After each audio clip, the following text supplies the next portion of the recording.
Hello friends, welcome. I hope आप सब अच्छे होंगे और अपनी प्रिपरेशन नीट की अच्छे से कर रहे होंगे। ठीक है। और एक प्रॉब्लम है कि मतलब काफी सारे बच्चों के साथ आ रही है कि मतलब थोड़ी वीडियो में वॉइस कम है। तो मैं आपको बता दूं कि एक्चुअली मेरे पास माइक था तो वो खो गया था।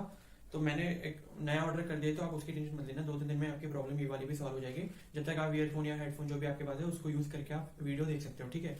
आपको सिर्फ कंटेंट से मतलब होना चाहिए कि आपको सिर्फ पढ़ाई करनी है। ओके।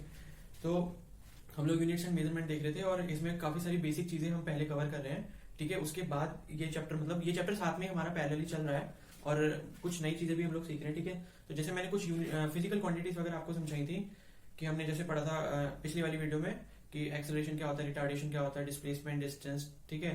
ये सब चीजें हमने पढ़ी थी और ये मैं इसलिए पढ़ा रहा हूँ क्योंकि मतलब बहुत सारे बच्चों के साथ होता है कि उनको ये क्वांटिटीज के बारे में मतलब नहीं पता होता है। वो खाली देख लेते हैं, उसका डायमेंशनल एनालिसिस देख लेते हैं कि मतलब डायमेंशनल फॉर्मूला क्या है और उसके फॉर्मूले याद कर लेते हैं और यूनिट्स याद कर लेते हैं। लेकिन मेरे हिसाब से ऐसा नहीं होना चाहिए। आपको उसका मतलब पता होना चाहिए, क्योंकि जब आप अगले चैप्टर्स में जाओगे, नेक्स्ट चैप्टर्स में जाओगे आगे, तो आपको जब वहां पर क्वेश्चंस करने होंगे, क्वेश्चंस को पढ़ोगे, अगर आपको उसका मतलब ही नहीं समझ आएगा तो आप नहीं कर पाओगे।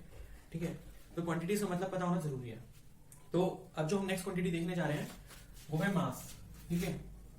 और मैंने ये भी बताया था कि मैं आपको डेफिनेशन नहीं कराऊंगा, बस आपको मतलब पता होना चाहिए। और जो इनकी यूनिट्स वगैरह है वो मैंने खाली अभी लास्ट वीडियो में भी खाली लिखी थी। तो यूनिट्स वगैरह जो हम इसको आगे अच्छे से देखेंगे, इनकी यूनिट्स को कैसे बनाते हैं, किसी भी क्वांटिटी की यूनिट को कैसे मतलब डिस्क्राइब करते हैं, उनको कैसे बनाते हैं फॉर्मूले से। ठीक है। तो हमारी अगली क्वांटिटी है मास। मास का मतलब क्या होता है? Quantity of matter present. ठीक है। जितना भी आपके पास मैटर है उसकी कितनी क्वांटिटी है, उस फिजिकल क्वांटिटी को हम मास कहते हैं। ठीक है। मास की यूनिट क्या होती है? किलोग्राम। जो हमारी ऐसा यूनिट है, स्टैंडर्ड यूनिट जो है वो किलोग्राम होती है। ठीक है। ग्राम भी हो सकती है, मिलीग्राम, डेसीग्राम, कुछ भी हो सकती है। ठीक है। वो हम आगे डिस्कस करते रहेंगे। तो हमारा मास हो गया। मास के बाद हम अगली क्वांटिटी देखते हैं वेट। ठीक है। कि वेट क्या होता है? वेट एक्चुअली क्या है कि जैसे आपके पास मास है तो उस मास पे जो अर्थ की ग्रेविटी फोर्स लगा रही है, तो फोर्स कितनी न्यूटन उस मास पे लग रहा है, उसको हम वेट कहते हैं। ठीक है। सपोज ये ग्राउंड सरफेस है, हमारे अर्थ है, ये इसके ऊपर कुछ एम मास रखा हुआ है। ठीक है। तो ये जो अर्थ है, अर्थ का सपोज सेंटर ये है, ये सपोज अर्थ हो गया, हमारी अर्थ का सेंटर ये है, तो ये टूवर्ड सेंटर इसको नीचे को खींच रहा है। तो इस पर जितना भी फोर्स लग रहा है, जितना भी फोर्स, ठीक है, उस फोर्स को वेट कहते हैं। ठीक है। F इक्वल टू डब्ल्यू, उस फोर्स को वेट बोलेंगे जो फोर्स ये अर्थ अपने सेंटर की तरफ से लगा रही है, मतलब सेंटर की तरफ से वो उस मास को खींच रही है। ठीक है। और वेट का जो फॉर्मूला होता है वो होता है मास, जितना भी यहाँ पर मास आपका सरफेस पे रखा हुआ है, इनटू स्मॉल जी। स्मॉल जी के बारे में मैंने कल आपको मतलब पिछली वीडियो में समझाया था कि स्मॉल जी होता है एक्सेलरेशन ड्यू टू ग्रेविटी। ठीक है। तो वेट क्या हो गया? Mass into acceleration due to gravity. इस जी की वैल्यू मैंने बताई थी आपको 9.81 होती है, लेकिन जनरली हम इसको 10 कंसीडर करते हैं। ठीक है। अगर सपोज आपके क्वेश्चन में दिया होगा कि 9.81 लेनी है या 10 लेनी है, मतलब दिया होता है। ठीक है। तो वेट का मतलब आपको समझ आ गया है। ठीक है। वेट क्या एक तरीके का फोर्स है। तो मास और वेट में कभी मतलब वो मत करना कि कंफ्यूजन मत क्रिएट करना कि मास और वेट जो होता है सेम होता है। मास खाली क्वांटिटी होती है मैटर की, लेकिन वेट वो फोर्स होता है जो अर्थ लगाती है उस मास के ऊपर। ठीक है। जैसे सपोज मैं अभी यहाँ पर खड़ा हूं अर्थ पे, तो सपोज मेरा मास अगर 60 kg है और नीचे जो फोर्स लग रहा है वो कितना, सपोज मैंने 10 माना है। ठीक है। ये 10 मीटर पर सेकंड स्क्वायर है, इसकी वैल्यू स्मॉल जी की। तो मेरा जो वेट होगा इस अर्थ के ऊपर उसे मैं बोलूंगा 600 newton. 60 into 10 is equal to 600 newton. ठीक है। वेट की जो यूनिट होगी वो क्या होगी? न्यूटन। ये याद रखना। क्यों होगी? क्योंकि वेट जो एक तरीके का फोर्स है। ठीक है। मास हो गया, वेट हो गया। अब हम एक और चीज देखते हैं इसमें, रिएक्शन। ठीक है। ये भी आगे बहुत मैकेनिक्स में बहुत ज्यादा काम आता है हमारे, जब हम फ्री बॉडी डायग्राम्स वगैरह बनाते हैं। जैसे ये सरफेस पे ये मास हमने रखा हुआ है। ठीक है। अब ये फोर्स तो नीचे की तरफ लग रहा है अर्थ की वजह से, लेकिन क्या है कि देखो कुछ नहीं पढ़ा है आपने, लेकिन फिर भी 8th क्लास से 7th क्लास से ये तो जरूर पढ़ते आ रहे होगे कि न्यूटन का थर्ड लॉ क्या है कि भाई every action has an equal and opposite reaction. ठीक है। ये तो आपको पता होगा। ठीक है। नहीं भी पता है तो मैंने आपको बता दिया है, वरना ये तो बहुत मतलब छोटी क्लासेस हम लोग पढ़ते हुए आते हैं कि न्यूटन का थर्ड लॉ क्या कहता है कि every action has an equal and opposite reaction. तो होता क्या है कि अर्थ जैसे इसको नीचे खींच रही है, तो एक बात आप हमेशा याद रखना कि नेचर में जितनी भी चीजें हैं उनको आराम करना बहुत पसंद है, मतलब स्टेबिलिटी बहुत पसंद है। ठीक है। हर चीज जो है नेचर में स्टेबल रहना चाहती है। जैसे सपोज अगर आप टीवी देख रहे हो, आपका कोई फेवरेट शो आ रहा है, आप देख रहे हो उसको, और आपके घर में किसी ने बोल दिया कि भैया मतलब मुझे पानी पिला दो, तो आपका मन एक बार को नहीं करेगा कि यार मतलब मैं आराम से देख रहा हूँ, देखने दो थोड़ी देर। तो आप बोलोगे कि थोड़ी देर बाद पिला दूंगा, ऐसा ऐसा।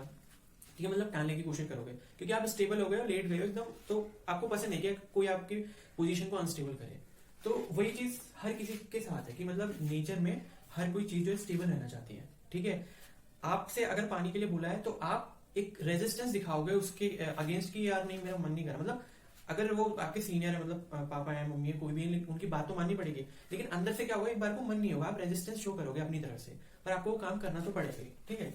तो वो जो रेजिस्टेंस है ना, वो रेजिस्टेंस यही दिखाता है कि आपको स्टेबल होना ज्यादा पसंद है, और नेचर में जितनी भी चीजें होती हैं उनमें हर चीज में स्टेबिलिटी बहुत ज्यादा मैटर करती है, उनको भी स्टेबल रहना ज्यादा पसंद है, ठीक है।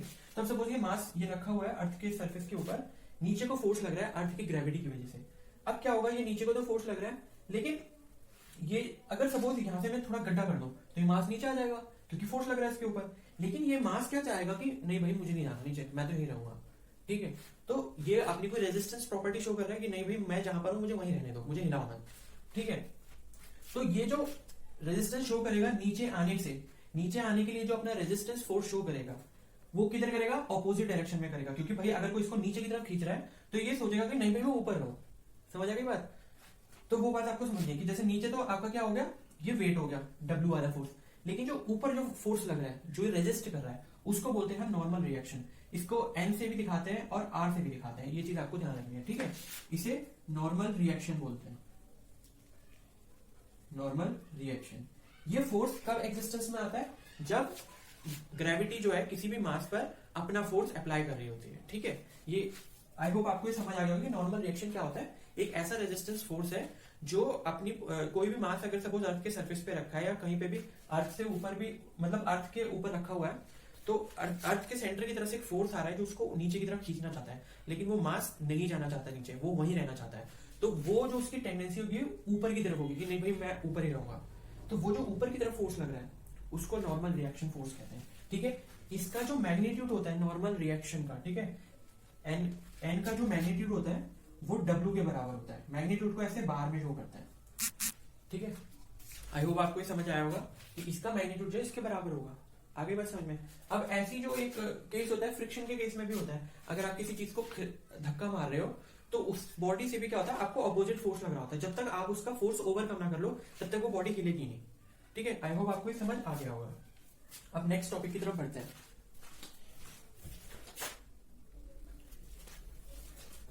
तो अब जो नेक्स्ट क्वांटिटी हम पढ़ने जा रहे हैं उसका नाम है फोर्स, ठीक है। बहुत ही ज्यादा पॉपुलर क्वांटिटी है और ऑलमोस्ट आपको ये हर चैप्टर में मिलने वाली है, ठीक है, क्योंकि इस नेचर में फोर्स के अलावा तो कुछ है ही नहीं, मतलब हर जगह आपको फोर्स ही दिखेगा, कहीं फ्रिक्शन फोर्स, कहीं रेजिस्टेंस फोर्स, मतलब कोई बहुत सारी फोर्सेज है, ठीक है। न्यूक्लियर फोर्स हो गया, ठीक है, इलेक्ट्रोस्टैटिक चार्जेस के बीच में जो फोर्सेज होते हैं, ठीक है। तो फोर्स क्या है, फोर्स इज पुश और पुल, ये आप पहले से पढ़ते आ रहे हो, पुश और पुल मतलब धक्का लगना या फिर खींचना, ठीक है। तो सपोज ये मैंने आपको फर्स्ट वीडियो में बताया था कि फोर्स की एक वेक्टर क्वांटिटी है, क्योंकि फोर्स में क्या होता है, हमें बताना पड़ता है कि ये जो चीज है, मतलब फोर्स किसी भी अगर ऑब्जेक्ट पर लग रहा है, किसी मास पर लग रहा है, तो हमें उसकी डायरेक्शन स्पेसिफाई करनी पड़ती है, ठीक है। फोर्स का जो फॉर्मूला होता है वो होता है M A, mass into acceleration, ठीक है। मास इंटू एक्सेलरेशन का मतलब क्या है, सपोज ये एम मास है और इसको हम एक्सेलरेशन दे रहे हैं कुछ ना कुछ ए। एक्सेलरेशन मतलब मैंने आपको कल बताया था, एक्सेलरेशन मतलब कि इसकी स्पीड में चेंज कर रहे हैं, ठीक है। ये F is equal to M A कब एप्लीकेबल होता है, जब आपका एक्सेलरेशन जो है वो कांस्टेंट होगा। ये चीज आपको ध्यान रखनी है यहाँ पर। अगर ये एक्सेलरेशन वेरी हो गया, मतलब कांस्टेंट एक्सेलरेशन का मतलब हो गया, जैसे आपका मास है, इनिशियली आपने 5 मीटर पर सेकंड वेलोसिटी दी इसको, अगले सेकंड में भी उसकी 5 मीटर पर सेकंड होगी, अगले सेकंड में भी 5 मीटर पर सेकंड होगी, तो वेलोसिटी जो कांस्टेंट रहेगी, मतलब एक्सेलरेशन कांस्टेंट है उसका, ठीक है। तब उस केस में क्या होगा, F is equal to M A होता है। अदरवाइज कुछ और होता है, वो हम बाद में देखेंगे जब आगे चैप्टर्स में आएगा, ठीक है। तो ये चीज आपको समझनी है। तो F is equal to M A होता है। और जो मैंने अभी आपको वेट बताया था, वेट उसका फॉर्मूला क्या था, W is equal to M G, ठीक है। तो ये बिल्कुल सिमिलर है इससे, क्योंकि वेट भी एक तरीके का फोर्स है, बस यहाँ पर एक्सेलरेशन की जगह ये जी आ जाता है। जी क्या है, एक्सेलरेशन ड्यू टू ग्रेविटी, क्योंकि वहां पर ग्रेविटी की वजह से एक्सेलरेशन हो रहा है, तो ये जी आ जाता है, ठीक है। तो हमारी ये फोर्स हो गई क्वांटिटी। अब इसके बाद देखते हैं वर्क, कि वर्क क्या होता है। तो फ्रेंड्स अगली क्वांटिटी जो है वो हमको समझनी है, वो है वर्क, ठीक है। वर्क का मतलब आपको पता है सिंपल लैंग्वेज में क्या होता है कि काम करना, ठीक है। लेकिन फिजिक्स की लैंग्वेज में थोड़ा सा अलग हो जाता है, ठीक है। मतलब आपके जैसे नॉर्मली आप सोचते हैं कि काम जो होता है वो वर्क होता है, पर ऐसा नहीं, मतलब कुछ कुछ सिमिलर है, लेकिन कुछ चीजें इसमें बहुत ही इंपॉर्टेंट है, वो आपको समझनी है। अब मैं सपोज आपको एग्जाम्पल दे दूं कि जैसे आपकी मम्मी ने बोला कि बेटा ये, मतलब आपके पास कोई घर में अलमीरा है भारी सी, तो बोला कि बेटा इसको थोड़ा सा उधर को शिफ्ट कर देना आगे को, ठीक है। अब आप उसमें जोर लगाए जा रहे हो, लेकिन वो शिफ्ट ही नहीं, तो आगे मम्मी क्या बोलेंगी कि अरे तूने तो कुछ काम ही नहीं करा, है ना। तो बस वही बात यहाँ पर है कि अगर आपकी बॉडी पे आपने कुछ फोर्स लगाया है, अगर वो बॉडी अपनी जगह से नहीं हिल पाई तो उसमें वर्क आपका जीरो हो जाएगा। आपको ये बात समझनी है, ठीक है। वर्क क्या होता है, देखो फोर्स इंटू डिस्प्लेसमेंट होता है। ये चीज आपको याद रखने की, इस वाले फॉर्मूले में जो work is equal to force into displacement है, यहाँ पर फोर्स आपका कांस्टेंट रहेगा हमेशा।